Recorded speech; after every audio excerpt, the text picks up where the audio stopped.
There have been 851 episodes of Doctor Who broadcast to date. Our mission? For every single one, say something nice. Hello dear viewers and welcome back to Say Something Nice. And do you want to know something? It's going to be a bittersweet day when we run out of Sylvester McCoy episodes, because I love the Sylv era, and it breaks my heart that we're covering so many of them, and today is no exception. It's the Curse of Fenric, Part 1. Today I'm just picking a small scene from this episode, which is when Ace befriends Jean and Phyllis, two young evacuees from London who've been sent to the Northumberland coast to escape the Blitz in World War II. What I like about this, and it's something that the production team of this time do quite often with Sophie Aldred as Ace, is that they allow her character to get to know young people around her own age. As part of the story, we had Xiao Yung in Battlefield, we had Susan Q in The Happiness Patrol, and here we have Jean and Phyllis. While this relationship may not be as strong or, spoiler alert, long-lasting as some of the friendships Ace makes across the course of the series, it's very sweet that these three young women who are separated by 40 years of culture can still become fast friends, have little jokes with each other in just a short period of time. What it means as the story goes on is it gives us a greater emotional connection with Jean and Phyllis to help us care about what happens to them through the story. And it all starts with just that little scene in front of the church. And that's something really nice about the Curse of Fenric, Part 1. Hello everyone, today on Say Something Nice we're continuing with the Curse of Fenric, Part 2. The Curse of Fenric is one of those rare stories which balances its action moments and its character moments really well. And the moment I've chosen from this episode is a character moment, and it's the conversation between Ace and the Reverend Wainwright when she finds him in the church, and he is having a crisis of faith. We later find out that the Reverend is starting to lose his faith because he can't reconcile the morality of British bombs being dropped on German cities and killing German children.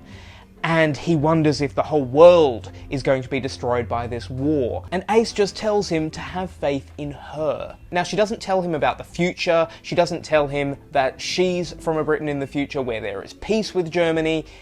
Instead, she just sits with him and comforts him. It's a really mature moment, and it shows how far the character of Ace has come. There is no judgment in her in this moment, there is only compassion and sympathy. And that's something really nice about the Curse of Fenric, Part 2. The Curse of Fenric, Part 3.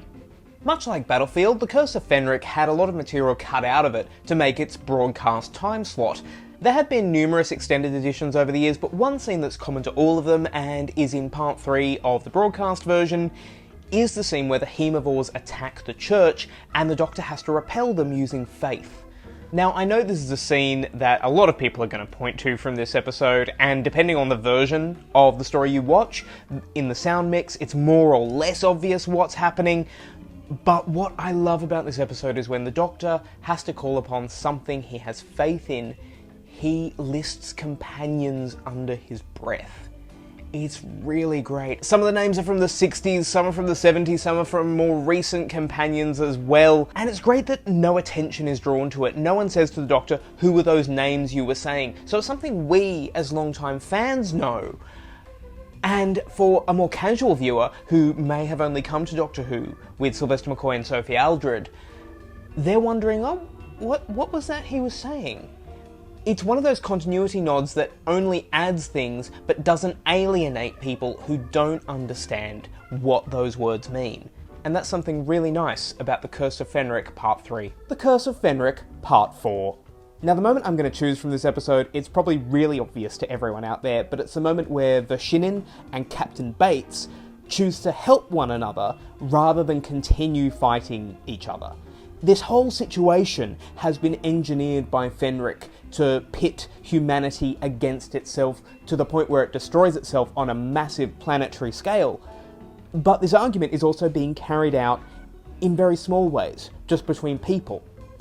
And Bates and Verschinnen agree to help each other, rather than just attack each other because they're on opposite sides. It's showing that not only can the Doctor and Ace prevent Fenric from destroying the world, but humanity itself, just in small ways, can resist his influence as well. It doesn't hurt that the soldiers look like they do anyway, but the spirit of human triumph over evil is something really nice about the Curse of Fenric Part 4. I'll see you tomorrow. Stefan Rimkus, Merrick Anton. Just saying.